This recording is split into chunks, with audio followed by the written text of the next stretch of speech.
da apologética. E essa apologética, ela precisa emanar da revelação de Deus. Isso pressupõe a nossa confissão e nossa compreensão de quem Deus é. Nosso Deus não é meramente uma força, um poder, uma energia cósmica, não é uma alma universal. Nosso Deus é um ser pessoal. Por ser pessoal, ele se revelou. E depois de criar o universo, criar o ser humano, nessa sua iniciativa bondosa de se revelar a nós, ele o fez por dois caminhos, ou dois procedimentos, se eu posso assim chamar: as Escrituras e a pessoa de Jesus de Nazaré.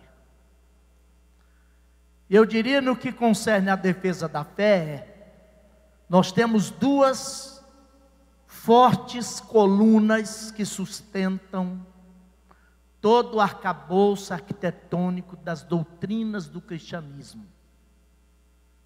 É a veracidade e a autenticidade das Escrituras como palavra inspirada, autoritativa, inerrante, suficiente e completa da parte de Deus. Se algum dia ficar comprovado por alguma maneira que as Escrituras não é o que ela afirma ser, uma dessas colunas fica comprometida, então toda a estrutura pode vir abaixo. A segunda grande coluna é a pessoa, vida e obra de Jesus de Nazaré. É por isso que, e certamente alguns dos senhores, bons alunos que são da escola dominical, já perceberam que das 13 lições que nós temos aqui, 4 diz respeito às Escrituras e 4 diz respeito à pessoa de Jesus. Porque, vou repetir, toda a nossa estrutura de fé, e nós estamos sendo chamados nesse trimestre a compreender com maior clareza o que somos, o porquê somos e para que somos cristãos em Cristo, e o que nos define como cristãos, como uma corrente de fé que contrapõe a muitas outras correntes aí existentes, no enfrentamento dos desafios do nosso tempo, que o senhor sabe que é um tempo conturbado, muito conturbado. É assim que no domingo passado, nós estudamos, eu ministrei essa lição numa igreja nossa no domingo, e na terça noite em outra. O chamado da lição do domingo passado foi as evidências da veracidade das Escrituras. E hoje são as evidências internas quanto à autenticidade das Escrituras. Ela é veraz, ela é autêntica. No domingo passado, tomou-se algumas ciências devidamente catalogadas, percebidas, estudadas ao longo da história da humanidade.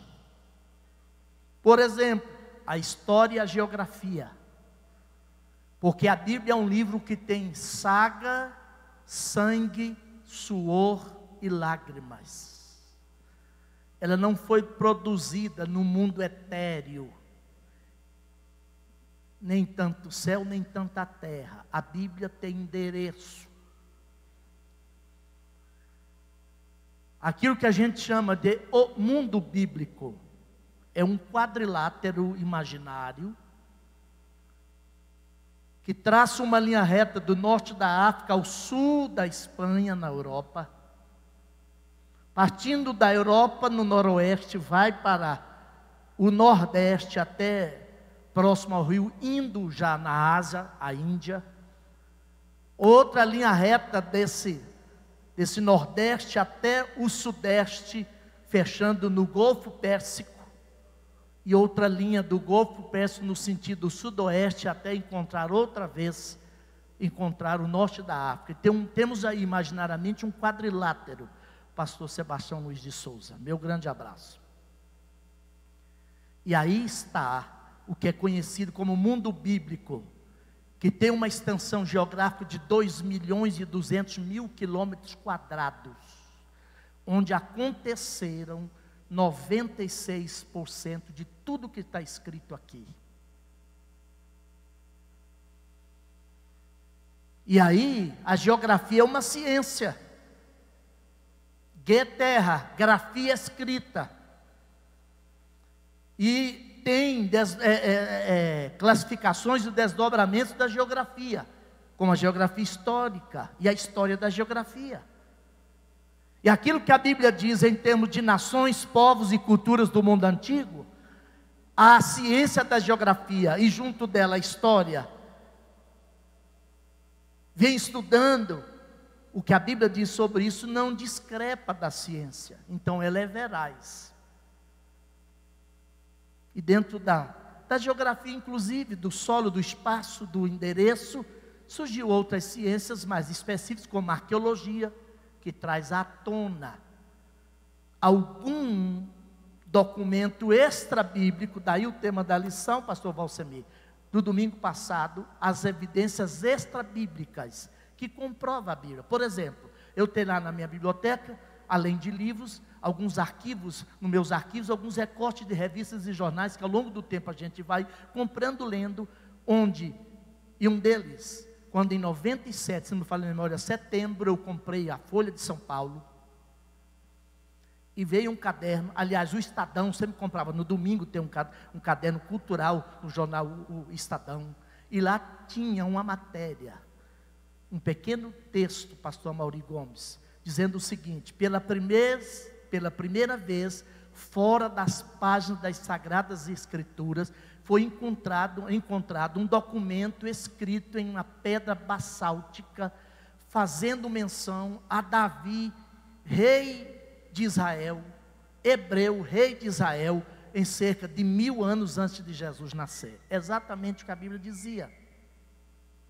É verdade que a arqueologia, por mais que ela traga prova, por mais que a história elucide, por mais que ela lance luz e comprove com isso a veracidade e a historicidade da Bíblia, não prova que ela é palavra de Deus para mim e para você. Vou dizer por duas razões e vou aplicar rapidamente três princípios que a lição de hoje nos chama a perceber, reter, guardar. Veja bem, para o homem sem fé, quer o agnóstico que não crê na possibilidade de conhecer Deus, quer o cético que nega o conhecimento de Deus, quer o ateu que nega a existência de Deus, nenhuma prova ou todas as provas não bastam. Mas para o homem de fé, ele não precisa de nenhuma prova. E por quê? Porque aceitar a Bíblia como palavra de Deus é um passo da fé. E o crente, o cristão, espero que todos nós aqui o sejamos, no sentido mais profundo, na acepção mais profunda da palavra, nós afirmamos que a Bíblia é a palavra de Deus, e depois de afirmar isso e aceitar isso pela fé, a gente inteligentemente, coerentemente, vai atrás das provas da sua veracidade, historicidade, autenticidade e por aí vai. Mas não é a historicidade, a autenticidade e veracidade que prova que ela é a palavra de Deus para nós. Para o ateu ou o cético, essas categorias, ele quer primeiro a prova para admitir que ela é a palavra de Deus. E isso não funciona no reino de Deus. Porque a fé não nasce do conhecimento, não obstante onde se encontrar a verdadeira fé, nós vamos ter a busca de conhecimento, inteligência, saber, coerência. E a nossa fé não é burra, né, pastor Josualdo? Não é burra, nossa fé é inteligente. Até porque Deus quis revelar assim, no tempo e no espaço. E a Bíblia diz que o homem natural, 1 aos Coríntios 2:14, ele não compreende as coisas de Deus, do Espírito de Deus, porque elas se discernem espiritualmente. Às vezes a gente inadvertidamente cita o texto lá de 1 Timóteo 2:4, se não estou enganado, diz assim: olha, porque Deus não quer que nenhum homem se perca, mas que chegue ao conhecimento da verdade e sejam salvos. Essa não é a ordem do texto. O texto diz: Deus não quer que nenhum homem se perca, mas que todos sejam salvos e cheguem ao conhecimento da verdade. Porque sem a salvação você não vai compreender a plena verdade de Deus. Não é? Jesus falou aos judeus um dia: se cresceis, logo entenderíeis. Se estás dizendo que não conseguem compreender, entender minha vida e ministério, é porque não creem. Aí, Anselmo de Cantuária, lá por volta de 1000 e qualquer coisa, bispo de Canterbury, ele escreveu, dentre muitos livros, ele disse o seguinte: que eu não entendo para crer, creio para entender. E após o meu crer, eu vou entendendo até o ilimitado do meu crer. Que o Espírito Santo revela, abre o horizonte das coisas de Deus. A gente precisa estabelecer isso. Que nós estamos vivendo, e eu estou introduzindo assim, porque a proposta do trimestre é preparar a cada um de nós quanto à defesa da fé diante dos desafios da sociedade atual. E qual o desafio maior? Eu trouxe aqui alguns livros. Cadê o Jairinho? Porque se ele não trouxer, como é que o povo vai comprar? Olha aqui. Alice McGrath escreveu esse livro, Surpreendido pela Ciência. Olha aqui, ciência, fé e como conseguimos que as coisas façam sentido. O desespero do homem pós-moderno é porque ele perdeu o significado da vida. Ele se agarra às coisas. E mesmo grande parte do mundo evangélico está tentando mitigar esse grito da alma humana, mudando a essência do evangelho. E por mais que a gente inventa, uma onda vem e passa, a gente vai atrás de outra, e o homem está ficando mais, eu estou dizendo o homem enquanto ser, enquanto espécie, mais vazio e desesperado. Ele perdeu o sentido, o significado da vida. Tem um outro livro aqui, Apologética Cristã no século 21, também escrito por Alice McGrath, um dos grandes apologetas da igreja nesses últimos dias. Tem um outro livro, eu vou apresentar 5, sugere 5, e 3 eu trouxe, de Albert Mohler, um alemão. Deus não está em silêncio. Como defender a fé e pregar o evangelho no mundo pós-moderno? Aqui está a questão, pastor Sebastião, mais intrigante, talvez o maior desafio para a defesa da fé nesse nosso tempo, é a chamada a desconstrução das metanarrativas da vida, que tem a ver com a lição de hoje, quando ela propõe que a Bíblia é uma unidade. O Johnny fala muito aqui, eu já falei no passado, fala muito aqui de cosmovisão. Esse cristianismo fragmentado, essa proposta de Bíblia departamentalizada, que se parece mais com uma caixinha de bombom, que as ideologias e as filosofias adjacentes que pululam a nossa cultura, a nossa volta, vem inserindo e vendendo, dando como agenda para a igreja, tem destruído essa visão ampla da fé. E se eu não perceber que o cristianismo é uma metanarrativa, uma grande história, que todas as outras histórias precisam de encontrar seu sentido e significado dentro dela. E a grande proposta da cultura pós-moderna hoje e desse nosso mundo é dizer que não tem mais metanarrativa, não tem cosmovisão mais. Cada cabeça a sua sentença, cada louca a sua mania, cada um no seu, conforme o seu interesse, o seu umbigo subjetivista, constrói a mentalidade e a verdade que lhe apetece. E aí nós destruímos, pastor João Nogueira, a grande bandeira da fé evangélica. Essa fé para o mundo, inclui o mundo, eu diria, pastor Aneí, até para além desse mundo chamado globo terráqueo. Mas a gente contenta de fazer algumas cócegas, né? E estamos muito aqui aceitando que a cultura adjacente dê a agenda da igreja. Pastor Samuel, e eu fiquei um pouco entristecido e até ousadamente ou deseducadamente, eu fiz uma crítica quando encerramos o trimestre passado, que tratava da maior doutrina e da bandeira. É uma das coisas, a gente vai voltar aqui, que eu disse que as duas colunas que sustentam a nossa metanarrativa chamada cosmovisão cristã, são as escrituras sagradas e a pessoa de Jesus de Nazaré. Quando a gente, numa lição, num texto, exatamente esse de Lucas 24, que fala da ressurreição de Jesus, pastor Khalid, a gente foi falar de 2, 3 mulheres. Não é que é errado falar delas, mas isso é porque agora tem uma onda aí do empoderamento da mulher, é a filosofia do politicamente correto. Então a sociedade está determinando a agenda para a igreja. Daqui a pouco a gente vai ter o bezerro de ouro, pastor Lucas, porque a gente está atendendo, né, o que o povo quer. Essa é a onda, então a gente vai. Ora, é verdade que aquelas mulheres foram privilegiadas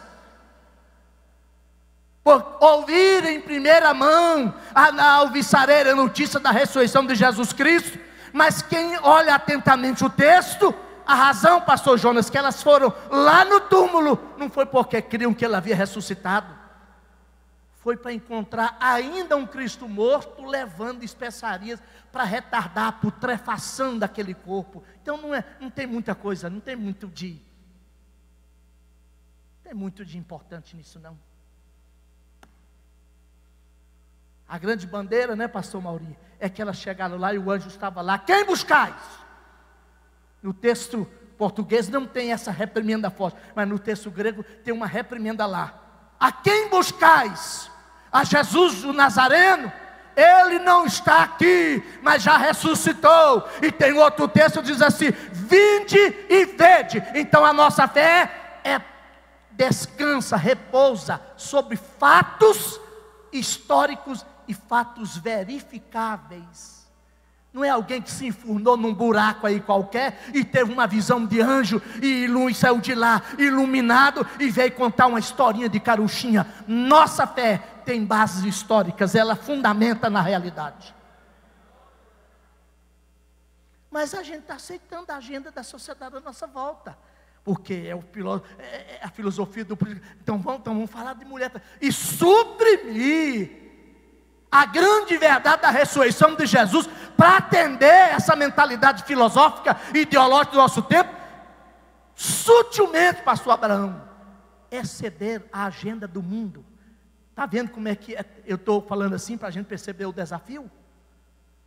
Nós temos que resgatar a metanarrativa do cristianismo, pois se nós não conseguirmos manter, se não mantivermos essa metanarrativa, essa cosmovisão, nenhuma outra história fará sentido. E aí, compre um outro livro de um autor chamado H.D. Thomas, A Bíblia, a Ciência e a Fé. Esse é mais um livro de umas 600 páginas, mas lê assim em 3 dias, tranquilizinho, né?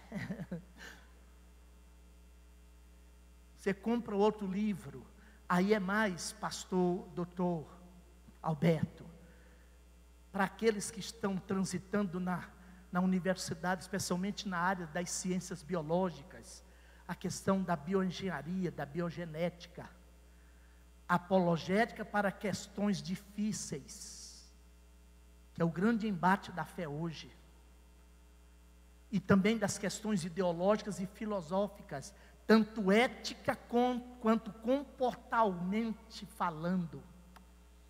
Incluir essas visões que o professor lá nos ajuda muito. Eu acompanhei lá nas redes, lá no WhatsApp dele, falando dessa filosofia, como é que chama aí, não sei de que, do gênero. ideologia de gênero.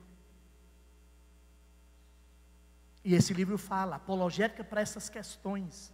Isso posto, a gente então tem a lição de hoje. Agora essa lição é para nós cristãos, para nós crentes, porque ela trata das provas internas da autenticidade da Bíblia. Veja que o substantivo aqui não é mais quanto à veracidade, é quanto à autenticidade. A pergunta a responder hoje é: a Bíblia é de fato autêntica?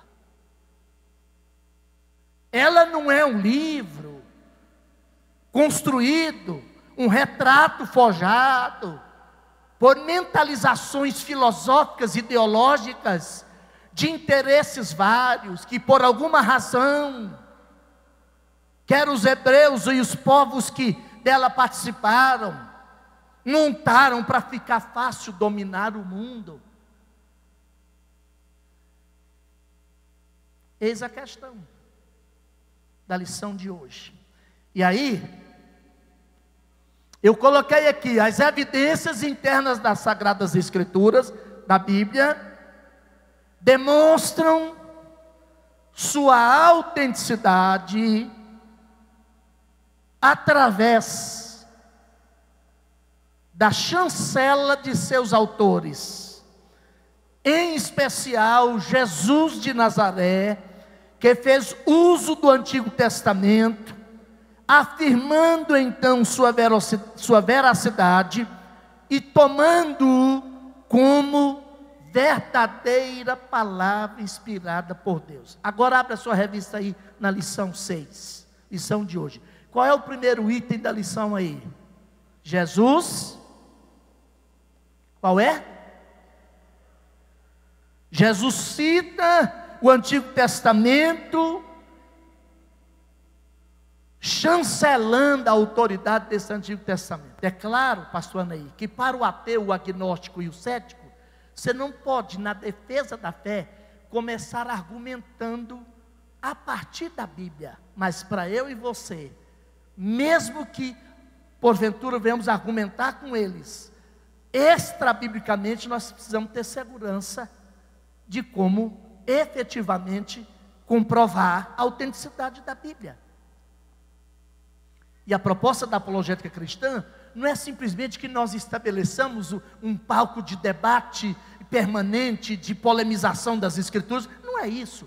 É para que eu e você tenhamos uma fé fundamentada e que no enfrentamento dos desafios desse nosso tempo não sejamos facilmente abalados, removidos da nossa fé e crença. Eu diria mais, nossos filhos. Meu filho fez sociologia aí na UFG. Toda a Universidade Federal, por N razões, e aqui o Samuel Júnior sabe disso melhor do que eu, tem toda uma proposta de desconstrução de tudo quanto é verdade macro, de tudo quanto é verdade, de tudo quanto é metanarrativa. Quem leu foi Diderot, foi Foucault, Jacques Rousseau.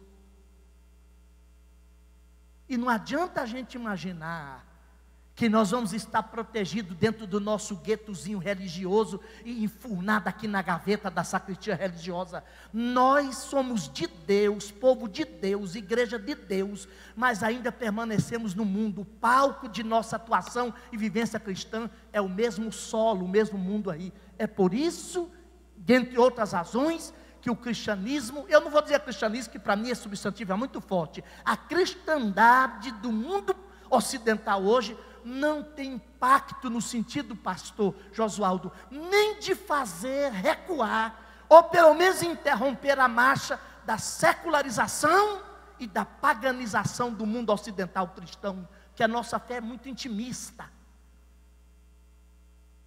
É a fé do arrepio, é a fé do evento, que a gente fica agora com a febre das redes sociais. Se der gente, então a gente acha que já está chancelado no céu. Deus garantiu presença lá. Cuidado com esse negócio. Deus não garante presença em multidão, não. O que garante a presença de Deus é a qualificação do que se prega, do que se ensina lá. A gente embarcou. E a gente fica pensando, pastor, porque nossa nação é uma nação evangélica, ou pelo menos em via de se tornar de maioria evangélica. Aleluia, eu solto o rojão por isso. Mas não obstante a isso, a alma cultural dessa nação permanece, pastor Carmelito, a mesma, idolátrica, fetichista, cheia de crendice, até algumas igrejas vendendo patuá, igrejas ditas evangélicas, vendendo amuleto. E a gente fica pensando, meu Deus do céu, apavorado porque a nação chegou a esse estado. Eu não concordo totalmente com a fala daquele pastor que falou lá que a culpa do Brasil ser o que é em grande parte da igreja, mas em certa medida é. Polemizou demais naquele texto, naquele áudio que ele coloca aí nas redes sociais. Então a primeira prova interna da Bíblia, e isso é para nós, porque eu vou repetir, não adianta você começar argumentando com o ateu, com o materialista, com o agnóstico, com o cético, a partir da Bíblia. Ele nem crê que Deus existe, como é que ele vai admitir que a Bíblia vai de Deus? Mas para mim, para você e eu, a gente precisa disso. Amém? Jesus citou o Antigo Testamento e deu a chancela a ele, reconhecendo o item 1 a sua autoridade. Ele referendou a lei e os profetas, e ele confirmou, o item 3 aí, os relatos históricos do Antigo Testamento. Eu e você acreditamos que Jesus era minimamente honesto, né? Quem já leu C.S. Lewis, pastor Lucas, apesar de que a teologia dele é liberal, que ele não chegou à fé via a igreja, nem via a teologia, a despeito de ser um dos maiores intelectuais do século passado. Eu tenho lá uns 40 e poucos livros dele lá na minha biblioteca. Naquele livro dele, Surpreendido pela Alegria, que conta a conversão dele. Ele era professor de literatura lá no Magdalene College, depois em Cambridge, e chegou à fé. Depois de passar pelo materialismo, depois ficou ateu, depois pelo ocultismo, foi ler a Bíblia e chegou à fé cristã. Ele diz que, num dos seus livros, que é imbecilidade hoje negar a existência histórica de Jesus de Nazaré. Pode até que os homens não aceitem-no como Filho eterno de Deus, verbo encarnado, mas negar a existência dele é infantilidade científica, é imbecilidade intelectual. Agora eu pergunto, você admite que Jesus era honesto? Eu acho que era. Tenho certeza que era. E ao referendar o Antigo Testamento, ao, por exemplo, citar a história de Jonas como um fato histórico, e bem cá, já há uns 40 anos atrás, o pastor Abraão de Almeida, que foi para os Estados Unidos, trabalha na Editora Vida, na sede, na matriz da Editora Vida lá, eu acho que em Miami, em outra cidade por lá, escreveu um livrinho assim, ó, Deus, a Bíblia e o Universo. Compre esse livro. Já está esgotado, mas aí num sebo, sabe sebo, né? Essa sabe de livro antigo, quem sabe você acha? Lá ele relata com datas, com as revistas, com os jornais do mundo que registrou um fato ocorrido com um soldado inglês numa fragata da marinha inglesa que vigiava o mar Mediterrâneo, o mesmo mar onde Jonas foi lançado, e de repente um soldado desapareceu, sumiu, procuraram, não acharam, encontraram-no 3 dias depois, jogado numa praia, todo comido de suco gástrico, e aí chegaram à conclusão que ele foi engolido pelo cachalote, o mesmo peixe que engoliu Jonas. Então, essa é extra-bíblica, uma prova extra-bíblica. Mas quando Jesus diz, assim como Jonas ficou 3 dias e 3 noites no ventre da baleia, importa e tal, Jesus está reconhecendo que a história de Jó não é conto de caruchinha. E eu acredito em Jesus.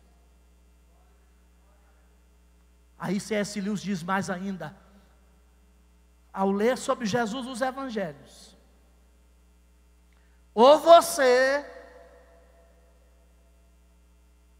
admite que ele é o que ele afirma ser, o Filho eterno de Deus, e então prostra-se de joelho diante dele e o adora como Deus, ou você tem que tê-lo na categoria de um lunático, de um doido, porque tudo que a Bíblia fala dele, ou era filho de Deus ou ele era um doido, e Jesus não fez coisa de doido. A primeira evidência interna da autenticidade da Bíblia é a pessoa de Jesus de Nazaré. Aí, Josh McDowell escreveu 2 livros, Evidências que exigem um veredito 1, falando da autenticidade da Bíblia, Evidências que exigem um veredito número 2, aqui os advogados, a força da prova e a evidência encontrada é que determina o veredito sobre a pessoa de Jesus de Nazaré. Lê esses 2 livros. Josh McDowell, editora Mundo Cristão. Mas para encerrar, o item 2 da lição vai trazer para nós outra questão que a gente precisa elucidar bem, explicitar, entender, compreender, mas sobretudo reter na nossa mente e coração. O item 2 da lição vai tratar da inspiração. Eu coloquei assim: a inspiração da Bíblia confirma sua autenticidade. Sabe qual é o grande mal das desconstruções das metanarrativas hoje? É que elas estão trazendo a Bíblia, e esse livrinho fala disso, ó. Por que diz que Deus não está em silêncio? Fala muito disso. A Bíblia está sendo estudada e até tida nas bibliotecas dos grandes homens como mais um livro de literatura. Porque a proposta da metanarrativa não é encontrar o sentido do texto, porque ela diz que o autor não tinha nada a dizer, quem vai dar o sentido ao texto é o leitor.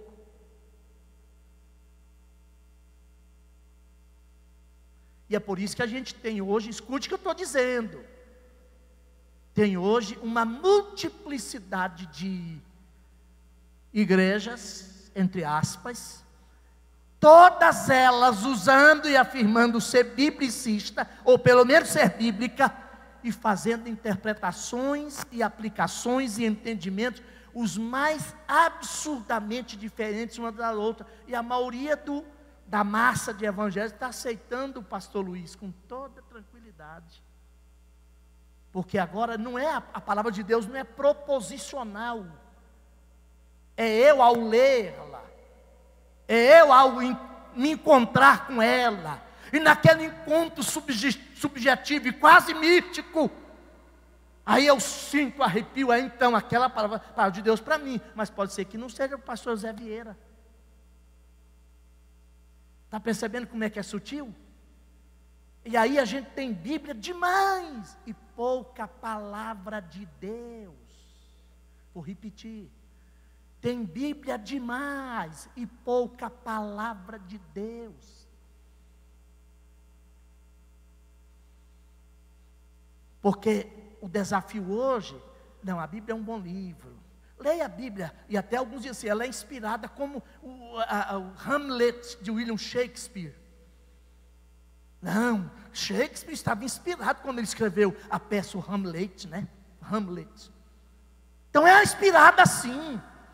E ela foi trazida para a categoria da literatura. Então a interpretação também, o entendimento é como se fosse um livro de literatura. Pastor Sebastião, percebe como é que é sutil a coisa. Essa Bíblia é proposicional. A palavra de Deus, você aceitando ou não, problema seu. Ela é a palavra de Deus e descreve a mais pura verdade. Aí eu leio Marco Twain, que é um pseudônimo de um escritor americano. Ele disse que o que mais me perturba na Bíblia não é aquilo que eu não entendo, é aquilo que eu entendo. E tem muita coisa que me confronta. O que me perturba na Bíblia não é o que eu não entendo, e tem muita coisa que eu não entendo nela. Mas o que me perturba da Bíblia é aquilo que eu entendo, que ela é proposicional. Não é o meu entendimento particular e subjetivo que determina ser ela ou não a palavra de Deus. É o fato de ser o que ela é, a palavra inerrante e inspirada de Deus. Diz aqui, olha, o que é ser inspirado? Está aí na sua lição, você vai encontrar no item 2 aí. Inspirado ou inspiração é soprado por Deus. Theopneustos. E Paulo falou em 2 Timóteo, porque toda a escritura, o que é? Como é que diz o texto lá? Toda a escritura. Eu prefiro uma outra versão.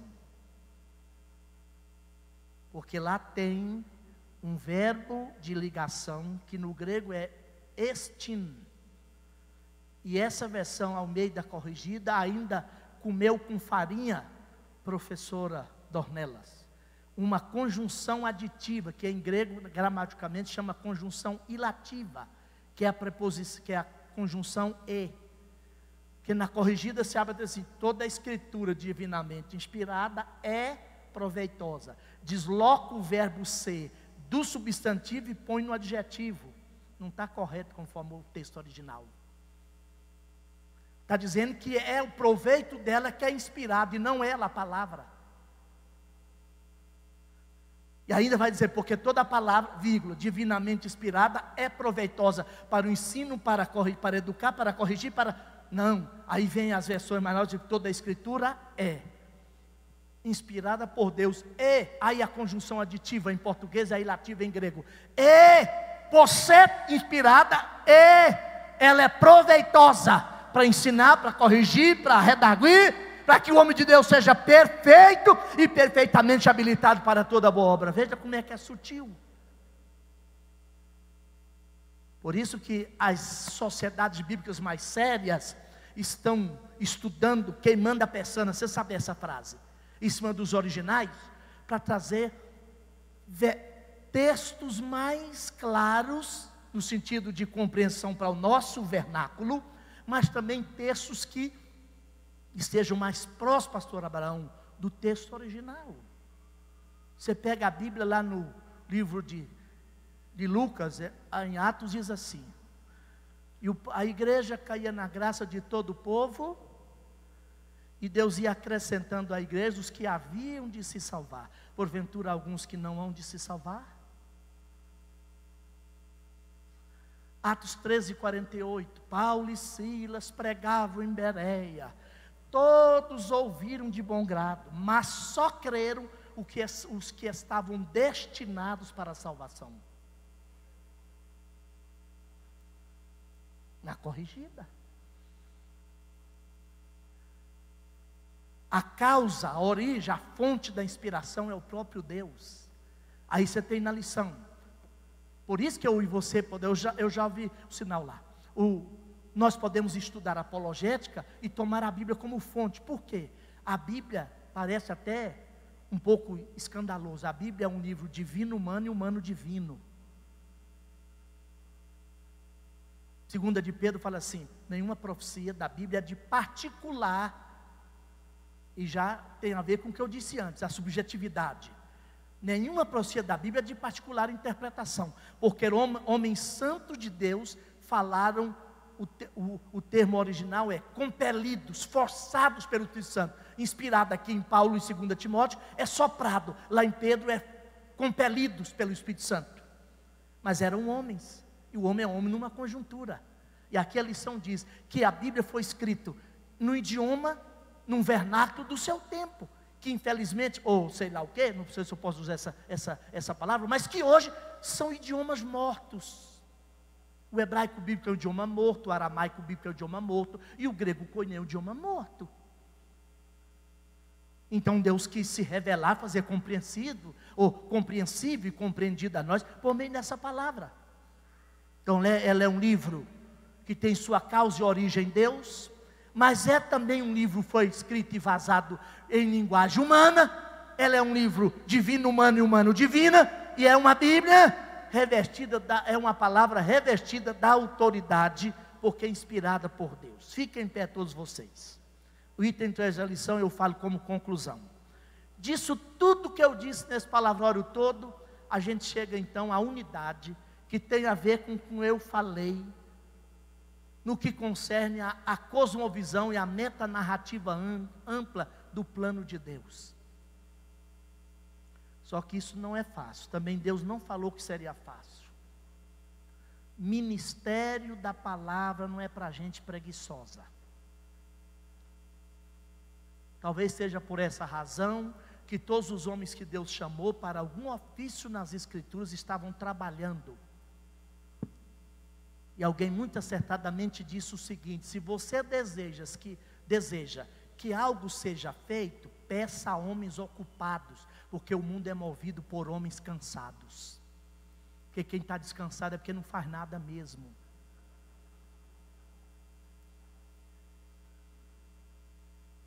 Deus chamou, foi um Davi que estava atrás do rebanho, é um Gideão que estava malhando trigo, é um Eliseu que estava num agronegócio enorme, que a Bíblia diz que ele estava, pastor Tarcílio, com a 12ª junta de bois.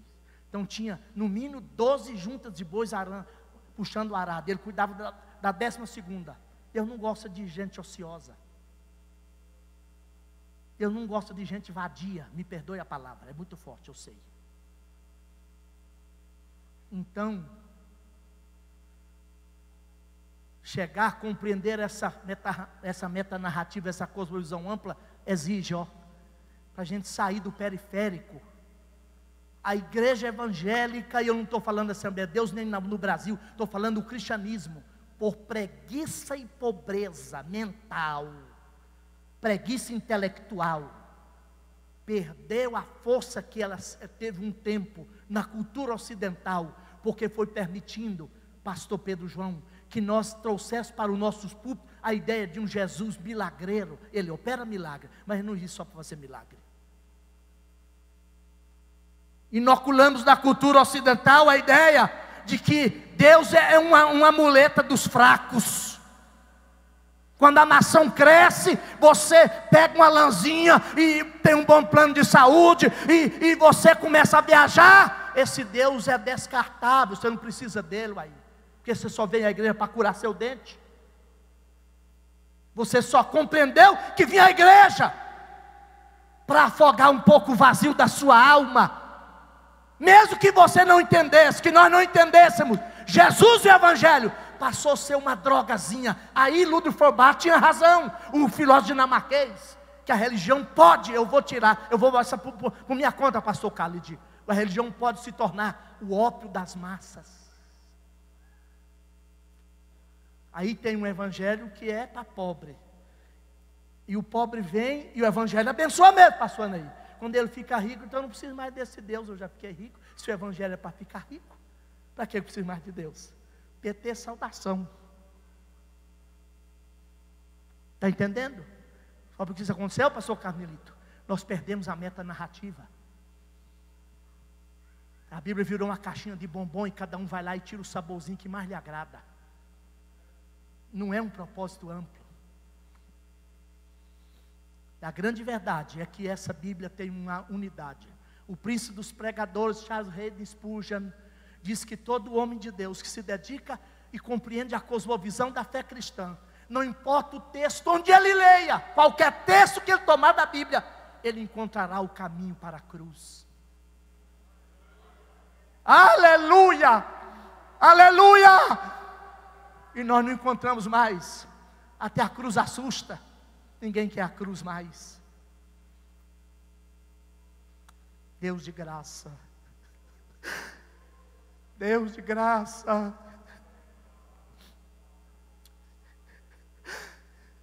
Nós precisamos do teu Espírito nessa hora aguda que a sua igreja atravessa. Faz-nos encantar outra vez com a beleza do Evangelho. Faz-nos empolgar outra vez com a amplitude do seu plano eterno. Para que nós encontremos nele o sentido e o significado maior da nossa vida. Para que não caiamos mais, Pai Santo, na existência desesperada da bolha vazia dos homens sem Deus. Mas que cada vez que nós abrirmos as Sagradas Escrituras, ainda que seja no João 3,16, como lido esta manhã, esse texto impacte, invade a nossa alma e vai nos porões do nosso ser, como se nós o estivéssemos lendo pela primeira vez. Espírito Santo de Deus, ajuda-nos a encontrar o sentido, o significado amplo dessa proposta, porque não há outra explicação senão de que esse livro é inspirado pelo Senhor, porque homens tão diferentes, de culturas diferentes, de línguas diferentes, de profissões diferentes, de compreensão diferentes, vivendo disparadamente em tempos diferentes, sentaram e escreveram, e o produto final é a sua velha e inerrante palavra. Farol que guia, normas não mata. A norma que normatiza tudo e não é normatizada por mais ninguém, por mais nada. Agora nós estamos perdendo em meio a essa cultura relativista, permissivista, essa perspectiva, oxalá, que nós não vivamos um período que outras nações, igrejas do Senhor, igrejas tuas estão vivendo em outras partes, onde não tem a Bíblia, onde não tem as Escrituras. Filhos teus caminham quilômetros a fio para ver se encontram uma porção das Escrituras, porque o Espírito Santo gerou em suas almas e seus corações um anelo, um apetite, e nós temos tanto, vai nos quedar na tarde deste dia, o dia do Senhor, para nos ocuparmos um pouco mais com a palavra do Senhor. Fica conosco, eu oro, Pai, em nome de Jesus. Gente, muito obrigado. Toma o seu lugar aí. Deus seja contigo, Deus seja conosco. Que a mão de Deus permaneça sobre o seu povo.